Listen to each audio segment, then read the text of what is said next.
But I do think, and another thing that tells me why Kennedy was killed, I read a book last winter called LBJ's First 24 Hours, and they stated something in that book that probably meant nothing to anyone unless you're like me.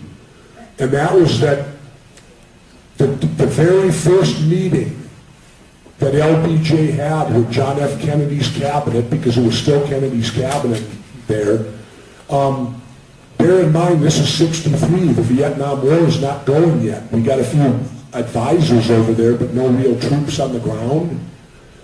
LBJ's first meeting as President of the United States the following morning with Kennedy's cabinet was on the Vietnam War.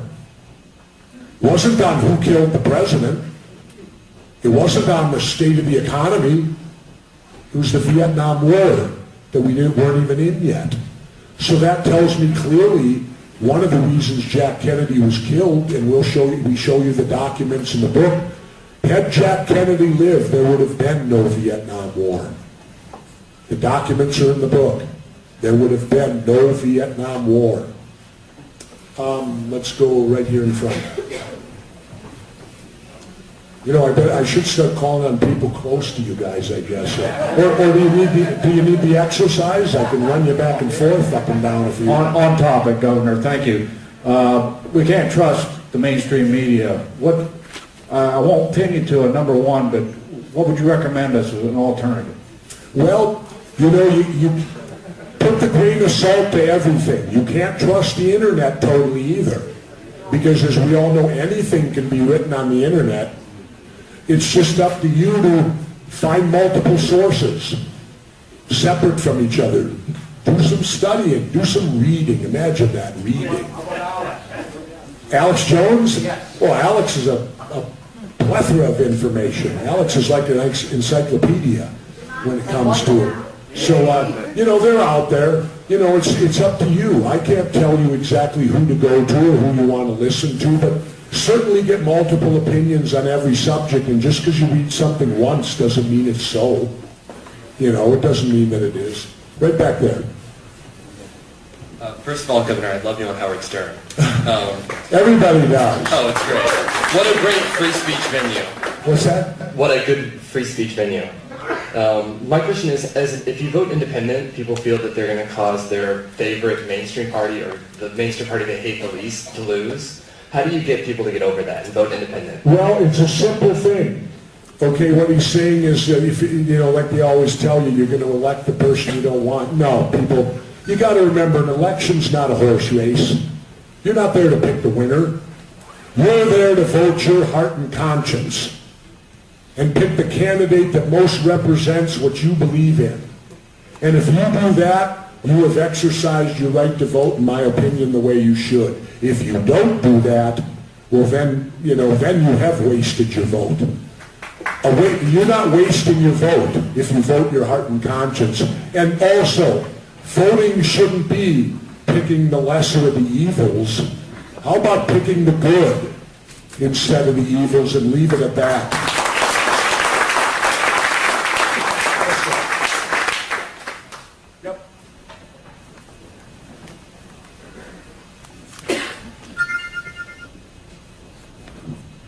Mr. Governor, I got 3 questions to ask. Well, no, let's do them one at a time, because there's a lot of questions here. Thanks.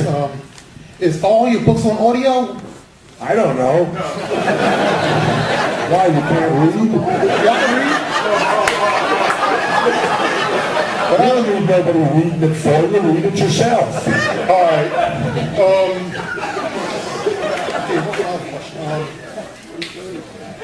Do you think if Arnold Schwarzenegger get a chance to run for president, would that be un-American? Do I do what now?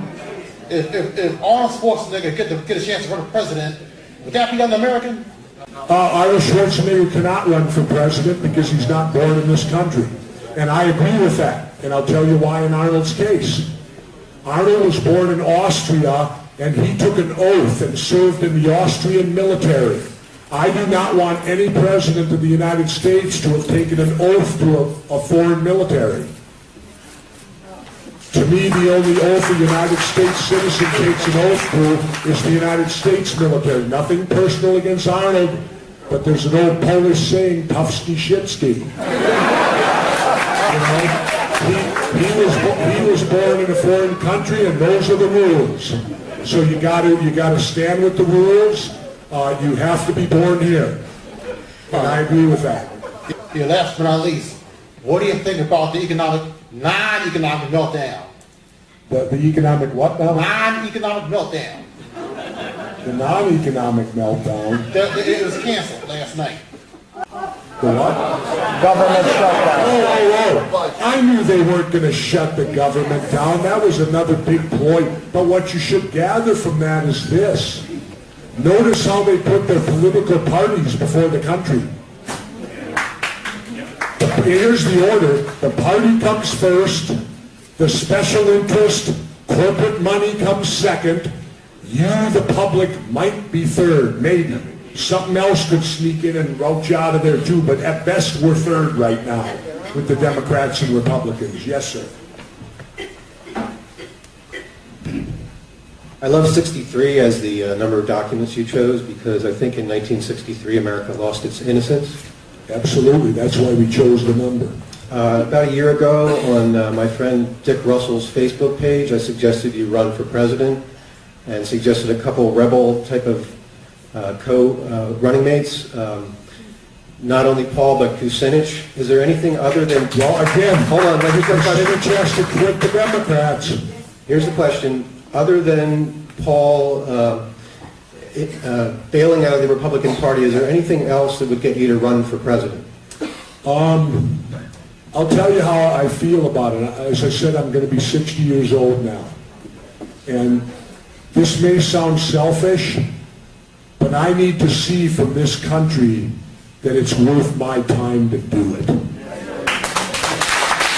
I'm putting my ass out there on the line, there has to be a reason for it. And I need to see that reason. And now, on a little, and the other reason is this, that makes it difficult for me to do it, having been a mayor and a governor.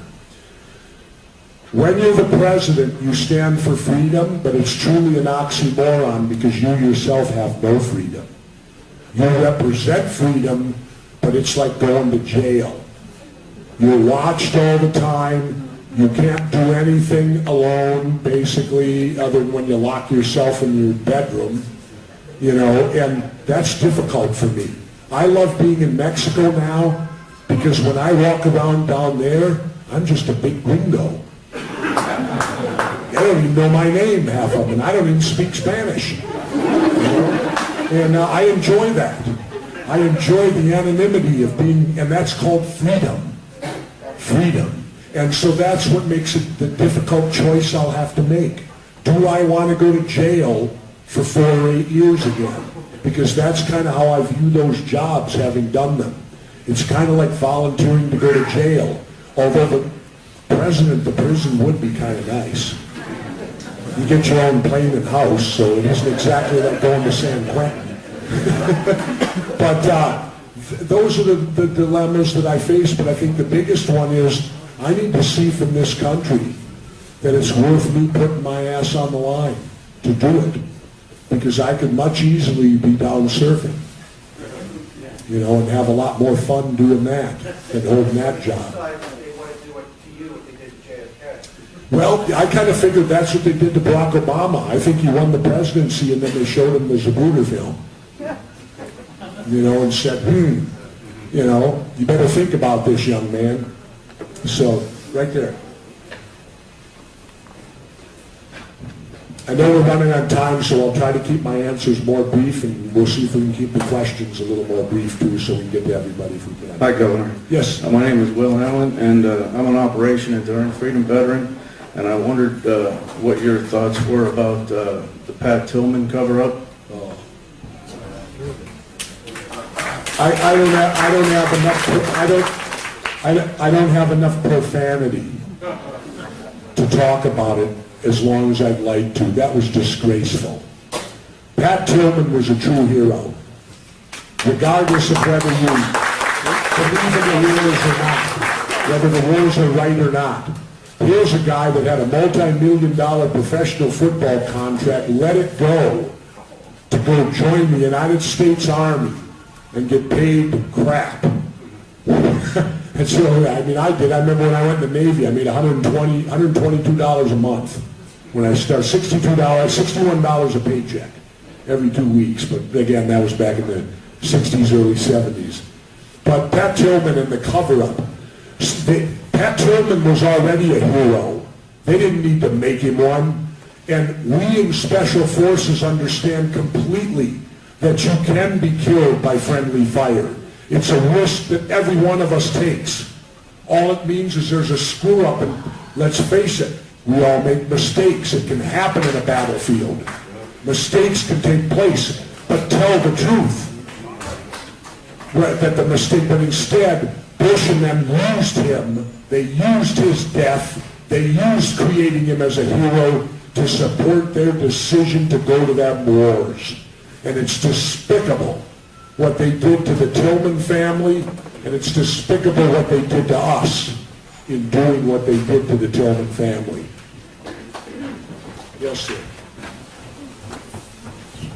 Yeah, Jesse, if you have a third season, would you consider doing a show, an episode on chemtrails? And what is your feeling about the importance of depopulation in the world? Well, chemtrails is we will be doing chemtrails on the third show because everywhere I go to speak, it rears its head. And so I don't know a whole lot about it yet, which many of the conspiracies sometimes I don't. I didn't even know HAARP existed. They said, Governor, you're going to Alaska. I said, what? Yeah, you got to go out and see HAARP. I go, what's HAARP? You know, and if you saw the shows, you know what HAARP is. And Dr. Beggage's book, Angels Don't Play This HAARP.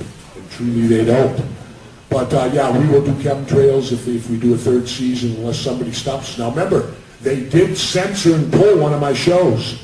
It aired one time. That was the one on the police state.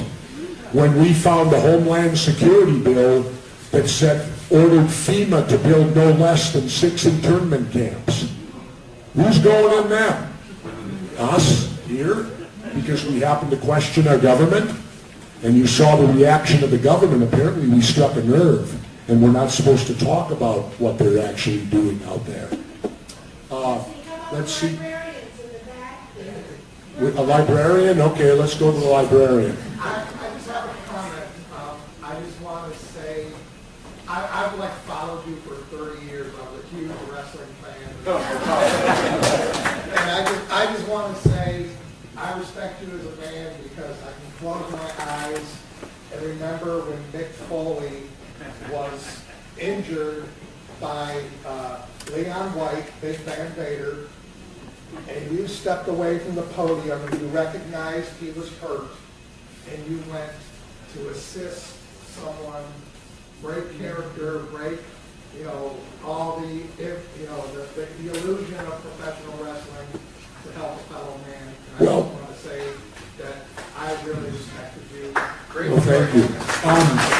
Let's all remember, I'll give you the definition of wrestling. It's ballet with violence. They're tremendous athletes, and it's just like you can love the ballet, Nuryov, great athletes and what they can do. Wrestling is no more than ballet with violence. And by the way, how many watch the Ultimate Fighting now? Brock Lesnar? Brock told me, Brock's a friend of mine. Brock told me, he said Ultimate Fighting is a piece of cake compared to pro wrestling. He said pro wrestling's way tougher. Reason being, Brock says, I spend 15 minutes in hell when I fight Ultimate Fighting, but then I get 4 months off and I only have to train hard for 2 months. I'll give you my example of pro wrestling. At one point in my career, I wrestled 63 consecutive nights in a row without a day off. And I don't care. It may be ballet with violence, but when they body slam you, you're body slammed. That's coming from up here and down there. And believe me, some of the rings are not as soft as they ought to be. And that's why I have a hip replaced today. I had to have hip surgery, and It happened at age 57 or whatever it was, and it kind of bugged me because I thought, my God, I'm so old now, I wore something out. The very first meeting that LBJ had with John F. Kennedy's cabinet, because it was still Kennedy's cabinet there, bear in mind, this is 63. The Vietnam War is not going yet. We got a few advisors over there, but no real troops on the ground. But I do think, because, and another thing that tells me why Kennedy was killed, I read a book last winter called LBJ's First 24 Hours, and they stated something in that book that probably meant nothing to anyone unless you're like me. And that was that LBJ's first meeting as President of the United States the following morning with Kennedy's cabinet was on the Vietnam War. It wasn't on who killed the president. It wasn't on the state of the economy. It was the Vietnam War that we weren't even in yet. So that tells me clearly one of the reasons Jack Kennedy was killed, and we show you the documents in the book. Had Jack Kennedy lived, there would have been no Vietnam War. The documents are in the book. There would have been no Vietnam War. Let's go right here in front. You know, I should start calling on people close to you guys, I guess. Or do you need the exercise? I can run you back and forth, up and down if you want. On topic, Governor, thank you. We can't trust the mainstream media. I won't pin you to a number one, but what would you recommend us